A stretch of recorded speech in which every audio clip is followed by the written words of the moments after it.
Hello, and thank you for watching. My name is Bradford Roberts, Principal Broker, Founder, and Owner of TR Realty in the Las Vegas area. After watching this video, please be sure to like it as well as subscribe to our YouTube channel. Download the pertinent handouts for this video by clicking the link in the comments below. Now let's get started. This video is entitled Class 2 Real Estate Behind the Scenes. The segment is entitled Appraisals. Let's talk a little bit about appraisers. Appraisers are chosen by the lender. Now, it used to be that real estate agents could sometimes be involved in the process. Typically, mortgage brokers were involved in the process. But the laws have changed, again, to protect the consumer and to stave off any allegations of collusion or fraud.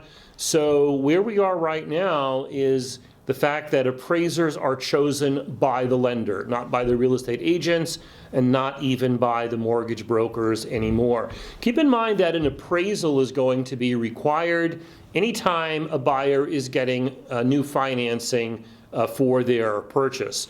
Now, we have to be careful of the appearance of impropriety. We are not allowed to communicate with the appraiser anymore. And if we ever feel the need to communicate with the appraiser, we have to do it indirectly through the mortgage broker. So it's basically going to be a chain of communication from the real estate agent to the mortgage broker to the lender to the appraiser. Again, we cannot have any direct communication, and we should not be meeting the appraiser at the property ever. It just looks really, really bad. However, this is kind of interesting, in my opinion, that in today's climate, the appraisers are actually going to request, and they are entitled to, a copy of the purchase and sale agreement prior to doing the appraisal. So you can probably draw some of your own conclusions there.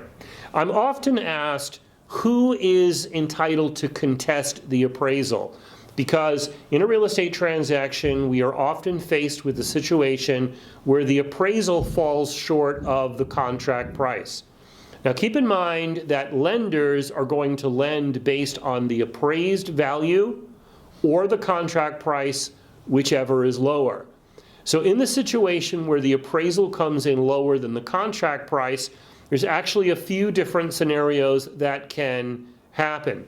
But often, one of the agents and their customer would like to contest the appraised value. The only person who can contest the appraisal is the person who actually paid for that appraisal. Now, most conventional appraisals are good for 90 days. When I say a conventional appraisal, I'm talking about one that is done for conventional financing. However, FHA and VA appraisals actually last for 120 days. And the reason I mention 90 days for conventional, 120 days for FHA and VA is because sometimes we're involved in a transaction that drags on. And we just need to be mindful of the fact that if the close of escrow is delayed too far, it could trigger the necessity for a second appraisal and, of course, a second appraisal fee in the transaction. But here's something that is specific to FHA and VA appraisals. They actually stay with the property for 120 days. So let me explain what I mean by that. If somebody does an appraisal for conventional financing, and let's say they don't like the value, they decide to change their lenders, a new lender will send a new appraiser to the property who will probably have no way of knowing the first appraiser's report value.